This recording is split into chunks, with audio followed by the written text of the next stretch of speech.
అనుదిన అరుణోదయ స్తుతి కార్యక్రమంలో అనుదినము మాతో కలిసి దేవుణ్ణి స్తుతిస్తున్న మా ప్రియ సోదరి సోదరులకందరికీ మన ప్రభువును రక్షకుడైన యేసుక్రీస్తు అమూల్యమైన నామమున అందరికీ ప్రేమతో వందనాలు. యువతికల మన ధ్యానాంశము శిలువ మరణము పొందిన క్రీస్తును జ్ఞాపకం చేసుకుందాం. పిలిపిలకు రాసిన పత్రిక 2వ అధ్యాయము 8వ వచనం చదువుకుందాం. మరియు ఆయన ఆకారమందు మనుషునిగా కనబడి మరణము పొందినంతగా, అనగా శిలువ మరణము పొందినంతగా విధేయత చూపిన వాడై తను తగ్గించుకొనును అని చెప్పేసి చూస్తుంటున్నాం. ప్రతి ఉదయకాల వేళలో అనుదిన అరుణోదయ స్తుతి కార్యక్రమంలో ఇలా చేరి గనుడు, మహాగణుడు, మహోన్నతుడు, పరిశుద్ధుడు, ఉన్నతుడైనటువంటి ఆయనను స్తుతించి గణపరిచే భాగ్యాన్ని దేవాతి దేవుడు మనకు అనుగ్రహించాడు. కాబట్టి అటువంటి దేవాతి దేవుణ్ణి స్తుతించే భాగ్యాన్ని మనకు అనుగ్రహించాడు. కాబట్టి మనం ఎంతగానో ఆయన స్తుతించవలసిన వారముగా ఉంటున్నాం. ఆయన శిలువ మరణము పొందినంతగా విధేయత చూపిన వాడై తను తగ్గించుకున్న వాడుగా మనం చూస్తుంటున్నాం. శిలువ మరణము పొందినంతగా విధేయత చూపిన వాడై తను తగ్గించుకున్నాడు. ఒకటి, శిలువ మరణము ఎంతో ఘోరమైనది, శాపగ్రస్తమైనదిగా ఉంది. యెషయా గ్రంథము 53వ అధ్యాయములో మనం చూస్తాం. గళితులకు రాసిన పత్రిక 3వ అధ్యాయము 14వ వచనంలో కూడా మనం చూస్తాం. శిలువ మరణము పొందినంతగా శిలువ మరణము ఎంతో ఘోరమైనది, శాపగ్రస్తమైనదిగా మనం చూస్తుంటాం. అటువంటి మరణానికి అప్పగించుకున్నాడు. ఎందు నిమిత్తము ఈ లోకములో ఉన్న ప్రతి మానవుని రక్షించుట కొరకు ఆయన అప్పగించుకున్నాడు. సిలువలో ఆ యొక్క మిట్ట మధ్యాహ్నము వేళ ఆకాశానికి భూమికి మధ్యలో వేలాడదీయబడ్డాడు. ఆకారాన్ని కోల్పోయాడు, సొగసును కోల్పోయాడు, స్వరూపమును కోల్పోయాడు, తృణీకరించబడ్డాడు, హేళన చేయబడ్డాడు, అవమానపరచబడ్డాడు, గృద్దబడ్డాడు, ఉమ్మివేయబడ్డాడు. కొడాలతో వీపున నాగడి చాలబడి దున్నబడినట్లుగా కొట్టబడింది. మాంసపు ముద్దలు అన్నీ కూడా ఆయన శరీరంలో నుంచి వచ్చినట్లుగా చూస్తాం. ఎముకలు కనపడినంతగా ఆయన ఎంతగానో తను తగ్గించుకున్నాడు. శిలువ మరణము పొందినంతగా తను తగ్గించుకున్నాడు.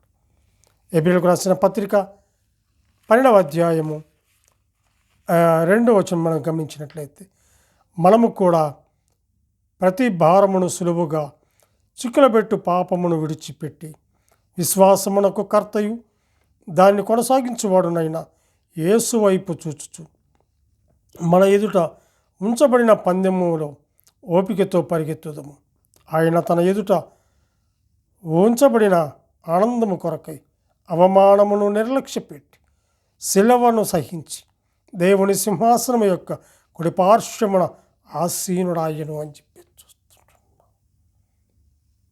యేసు వైపుకు చూచుచు మన ఎదుట ఉంచబడిన పందెపు రంగములో ఓపికతో పరిగెత్తే వారిగా ఉండాలి.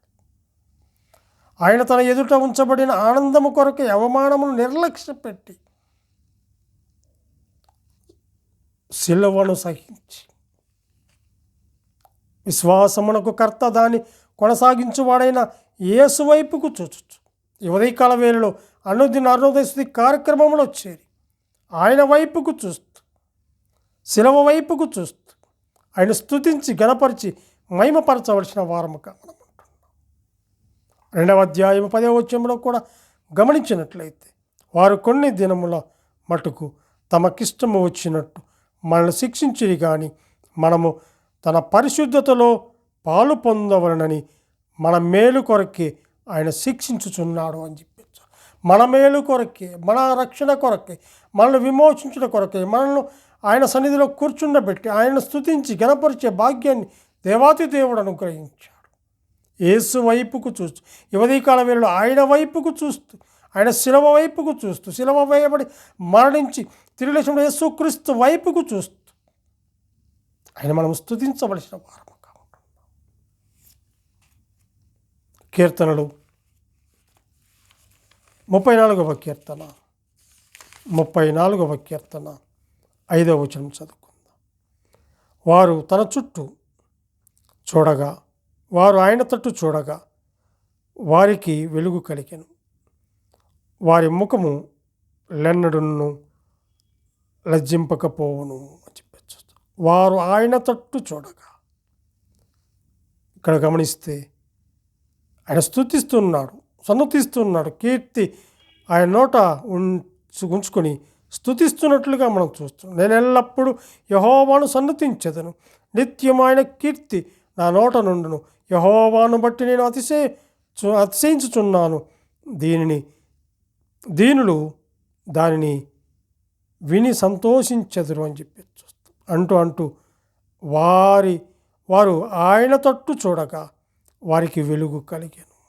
ఎవరైతే ఆయన వైపుకు చూస్తారో, వెలుగైనటువంటి దేవుడు ఆయన వైపుకు చూస్తే వారికి వెలుగు కలుగుతుంది. రక్షిస్తాడు, విమోచిస్తాడు. ఈ లోకములో ఎన్ని దినములు ఉన్నా కూడా ఈ లోకములో శరీరాశ, నేత్రాశ, జీవపడమం ఉంది. ఈ లోకములో పాపం ఉంది. ఆనాడు ఇశ్రాయేలులకు చెప్పాడు, నా మాట వినండి, నా మాట వినండి ఇశ్రాయేలులారా, నా మాట వినండి, మీకు రక్షణ అన్నప్పుడు వారు ఆయన తృణీకరించారు, హేళన చేశారు, ఎంతగానో అవమానపరిచారు, దుఃఖం పుట్టించారు, కోపం పుట్టించారు. అయినా కూడా ప్రియరక్షకుడైనటువంటి ఆయన ఎంత సహించాడు. ఆనాడు ఇశ్రాయేలు ప్రజలకే కాదు, ఈనాడు సంఘ కాలంలో ఉన్నటువంటి మన నిమిత్తమై కూడా ఆయన శిలువ మరణము పొందిన అంతగా తగ్గించుకున్నాడు. ఆయన తను తగ్గించుకొని మనకు విడుదల, విమోచన అనుగ్రహించడానికై శిలువ మరణమును పొందినాడు. యేసు అక్కడ గమనిస్తే యేసు పరలోకములో ఉన్నాడు. విశ్వాసము ద్వారా మాత్రమే ఆయన వైపుకు మనం చూడగలం. హెబ్రీయులకు రాసిన పత్రిక 11వ అధ్యాయము 1వ వచనం 27వ వచనంలో ఉన్నట్లుగా ఆయన వైపుకు మనము చూడాలి. ఆయన ఎవరు? మన ప్రభువైన యేసుక్రీస్తు. ఆయన ద్వారా తనైన దేవుని మనం స్తుతించే భాగ్యాన్ని మనకు అనుగ్రహించాడు. ఆయన తన ఎదుట ఉంచబడిన ఆనందము కొరకై అవమానమును, శిలువను సహించాడు. దేవుని కృపార్శ్వమున కూర్చున్నాడు.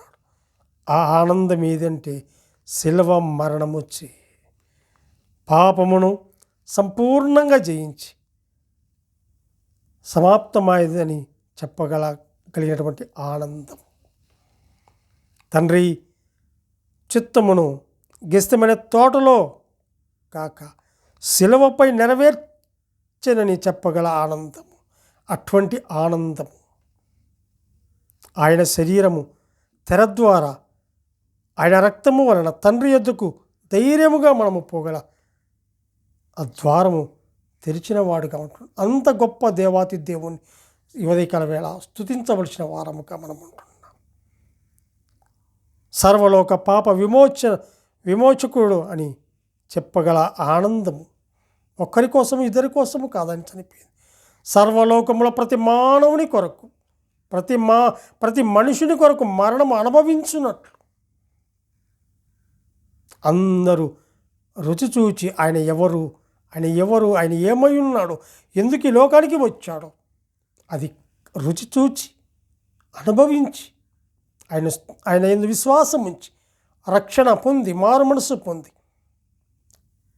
మంచుడి ద్వారా బాప్తిసము తీసుకొని సంఘ సహవాసములో చేర్చబడి ఆత్మతో సత్యముతో ఆరాధించాలని ఆయన కోరిక. నీ కొరకు, నా కొరకు ఆయన తండ్రి కుడి పార్శ్వమున కూర్చొని విజ్ఞాపన చేస్తున్నాడు. తిరిగి రానయ్యి ఉన్నాడు. ఎప్పుడు వస్తాడో, ఏ జామున వస్తాడో తెలియదు. కానీ ఆయన శిలువ మరణము పొందినంతగా విధేయత చూపించి తను తగ్గించుకొని మనకు విడుదల, విమోచన అనుగ్రహించినటువంటి అట్టి దేవాతి దేవుణ్ణి ఉదయకాల వేళ స్తుతించవలసిన వారముగా ఉంటున్నాం. దేవుడు తన వాక్యాన్ని దీవించునుగాక. ప్రార్థన చేసుకుందాం. మహాపరిశుద్ధుడా, ప్రేమ కలిగిన మా ప్రియ పరలోకపు తండ్రి, మీ ఘనమైన, శ్రేష్టమైన, ఉన్నతమైన నామమునకు స్తోత్రములు చెల్లించుకుంటున్నాము. దేవా, ఈ ఉదయకాల వేళ అనుదిన కార్యక్రమములు నాయనా నీ సన్నిధిలో చేరి నిన్ను స్తుతించి గణపరిచే భాగ్యాన్ని మీరు మాకు అనుగ్రహించినందుకే స్తోత్రములు చెల్లించుకుంటూ మా రక్షకుడైన యేసుక్రీస్తు అమూల్యమైన నామమున స్తుతులు స్తోత్రములు చెల్లించి ప్రార్థన చేయుచున్నాము తండ్రి. ఆమెన్.